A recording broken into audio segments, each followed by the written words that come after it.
Hey guys. Welcome back to another video at Standard Time. Today we will be doing the subjective review of the Invicta Pro Diver. Reference number 89260B. Okay, I'm horrible at references number. But yeah, what does this watch make you feel? I don't know, Submariner-like, but it's a field watch, so it's nice to wear outdoors mainly. Okay. So I've seen you use this watch for...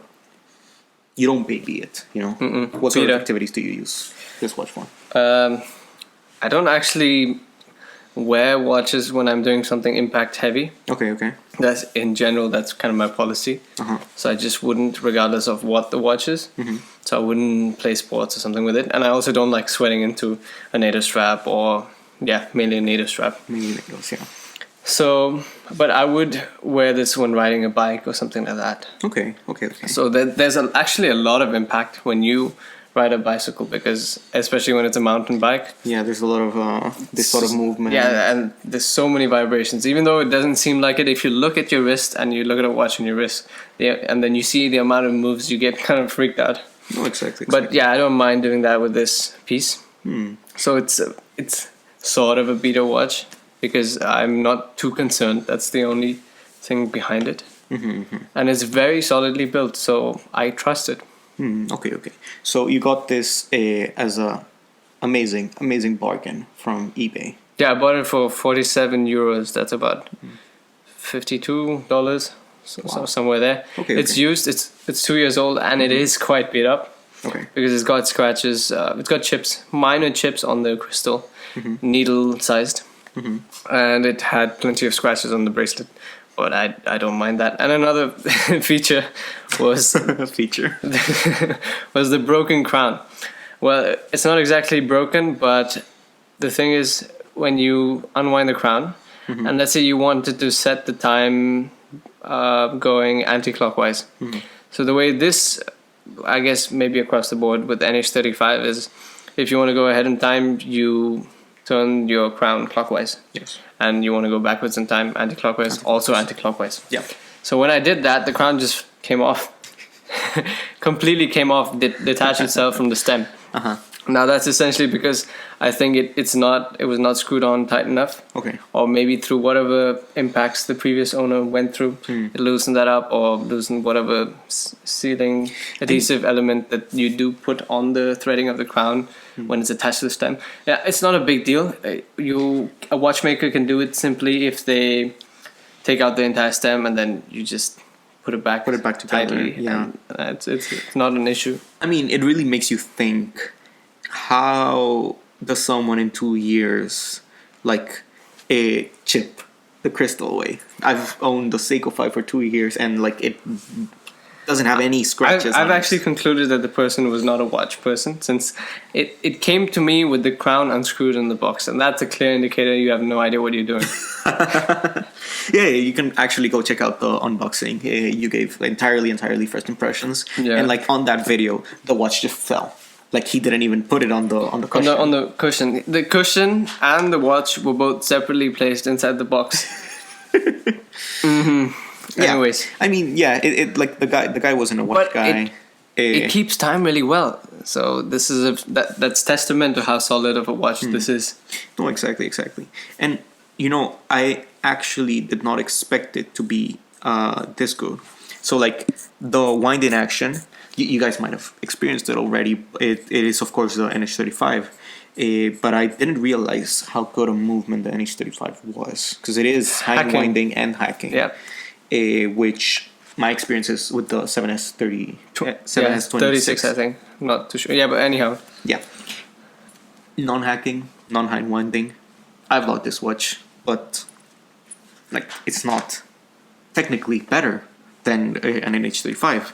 So yeah, I've personally been very impressed by it. But what I feel about this Invicta, the Invicta Pro Diver, is that it reinstates what I already had in mind. That is that the Submariner is not a watch for me.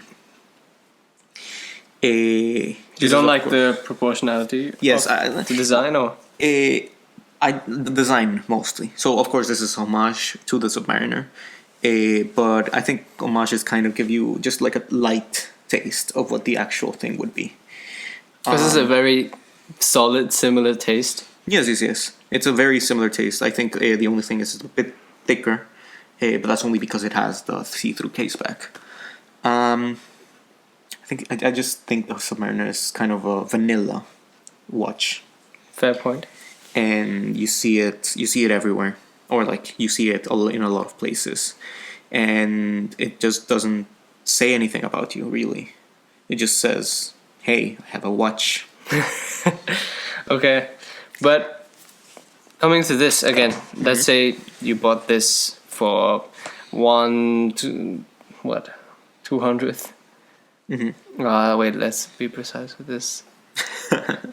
A fraction, Yeah, a very tiny small fraction of 1/50th, somewhere of an actual Submariner, and so now you don't place those same expectations on this piece. Yes. So, do you see yourself wearing it essentially? And if you do, what occasions? I don't see myself wearing it actually, because like it's going back to like how vanilla the watch is. So because it's such a non-intrusive design, it doesn't say anything about you, and I think that because my hobby is watches, I kind of want to say something with my watch. That's why I purchased this Paul Newman Daytona homage, because nobody knows if you're not a watch guy, you don't know what this is, and you can spot it across. If you're a watch guy, you can spot it across the room and say, That guy has something interesting. That guy says something interesting. So like that guy is gonna have an interesting conversation about this piece. With the Submariner, it's just like, oh yeah, nice watch. Well, it's a Rolex. That's what a Rolex is, and everyone knows. Exactly. And I think that only kind of happens with like the steel sport Rolexes, because I feel things like the Explorer 1 is, if somebody is wearing a Explorer 1, you're gonna have an interesting conversation with that guy, Even if it's a homage. even if it's homage. Yeah. Equally, if he has a date just, he's gonna have an interesting conversation about the watch, whether that's like his father's watch, whether it's something he purchased, like the first Rolex. I don't feel the same thing with a Submariner. I don't feel the same thing with a GMT Master 2. They're just too popular, is what you're saying. They're too popular, exactly. And I don't think it tells anything about you if you're wearing it. And every Chinese manufacturer has their version of the Submariner, Yes, of the exactly. GMT Master, even more so. Yeah, so it's not then a problem I have with this watch specifically. It's a problem I have with this design.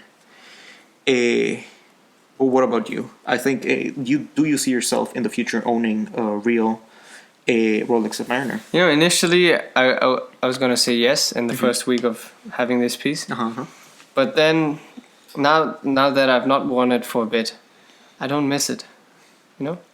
So I don't see myself parking that amount of money on something I wouldn't miss if I didn't have. And for that reason, I'd say no. I think it's a bit bland. I think it's just a bit bland, because I've got a fair number of watches, and I like different things from each watch. Now this is a really standard black dial 3-hander. And if it's a one watch, or maybe you've limited your collection to 3 watches, I think it would work really well. No, exactly. So I do think it is an amazing watch, and it like the value it brings, because NH35, especially at the price you got it on eBay, it's quite a good watch, and I think it could definitely be a daily wear. Like why I said it's a beater is because you don't miss it, but there are times when you need it. Yes. Yeah. It's quite robust, and that like the build quality is quite nice, even if it does have the crown issue.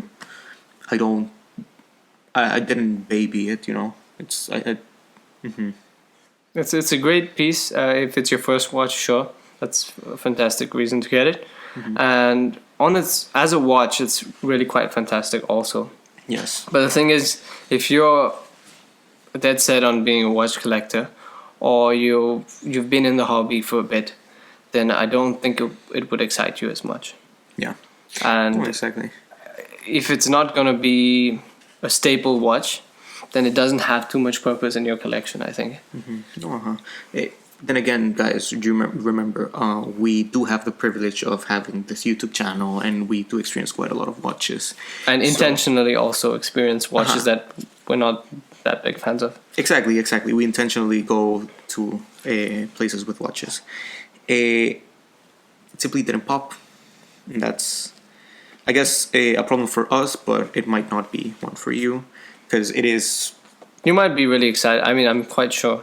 If you're interested in this piece, then you should get it. It's not something too out of the range and where you have to. It brings great value. And it stays. I mean, you even though it's such a low price, let's say you buy it new, you don't lose half of. You don't even lose 50%. The max you'd lose on selling it 1 or 2 years later is about somewhere between 20 to maybe 35%, depending on how you've treated the watch. Yeah, exactly. But when you're already in this small price category, that amount for the amount of enjoyment you get is fantastic. The other thing is you could also be using this as a sniping tool on eBay, because I think you can get these pretty good prices Used on eBay. yeah. Used, exactly. So tell us what you think about the Invicta Pro Diver. This is our honest opinion on it. Subjective. This might change in the future. Yeah. That's about it. Thanks for watching. Check us out on Instagram at StandardTimeInsta. Our website is standardtimeinsta.com. Leave a like on this video if you like these sort of videos. You can also subscribe, of course, to the channel. See you guys next time at Standard Time.